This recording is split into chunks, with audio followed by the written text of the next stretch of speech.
You're listening to Radio Long Island City, recorded outside our studios near Hell Gate, 9 kilometers north of the Harbor Hill Moraine. And now, the Observatory. The Observatory, Friday the 13th of June, 2025. It is 85 days after the spring equinox. It is 7 days before the summer solstice. That's just 1 week away. By the French Republican calendar, it is the 25th day of Prairial, the day of the tench, as in the fish. The sun rises today at 5:24 a.m. Solar noon takes place today at 12:56 p.m. The sun sets today at 8:28 p.m. Civil twilight ends at 9:02 p.m. and nautical twilight ends at 9:44 p.m.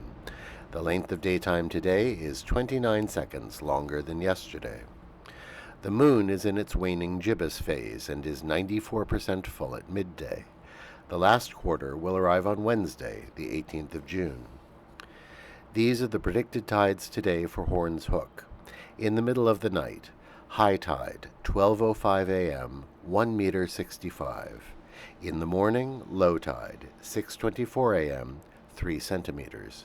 In the afternoon, high tide, 12:43 p.m., 1 meter 40.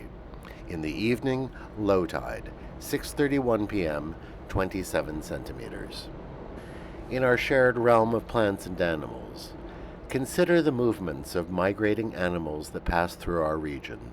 Things have gone quiet here, as migrating birds have now passed through and have arrived at their breeding grounds much further north. Whales are nowhere to be seen in our waters by now. By contrast, local fishermen report that the rapidly warming waters around our island are host to great numbers of prey fish, like sand eels and bunker or menhaden, attracting larger fish. There is an abundance of fluke, bass, and blues. Commemorations. On this day in 1913, the United States Post Office announced that children could not be sent by parcel post. The post office had newly launched its package delivery service in January of that year. A number of cases quickly emerged of parents trying to send their children through the mail. This happened most for short journeys in rural areas where the parents knew the postman. But one mother was quoted in the press that a long train journey by mail car was cheaper, just 15 cents postage, than buying a train ticket. In that instance as well, the postal employee on the train knew the parents. As of June 1913, the neat runaround of mailing children had come to an end. On this day in 1966, the Supreme Court issued its decision in the case of Miranda versus Arizona. The ruling enshrined the principle that police must inform suspects of their Fifth Amendment rights before they begin questioning. This is the standard Miranda script for officers. You have the right to remain silent. Anything you say can and will be used against you in a court of law. You have the right to an attorney. If you cannot afford an attorney, one will be provided for you.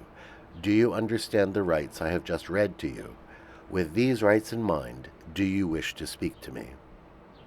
The suspect, Ernesto Miranda, won this decision, but was later convicted of very serious crimes.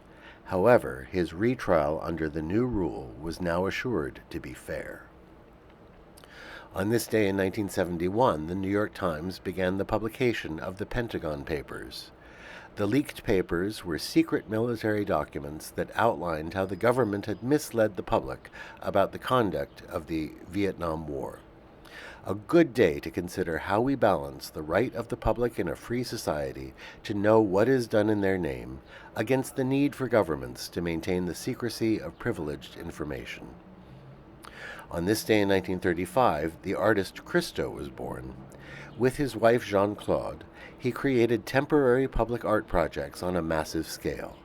They wrapped the Pont Neuf and the Reichstag in cloth, surrounded islands in Miami with skirts of floating pink woven polypropylene fabric, and created fields of open umbrellas in valleys in Japan and California.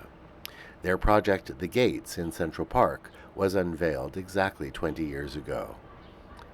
And that is the Observatory, Friday the 13th of June, 2025.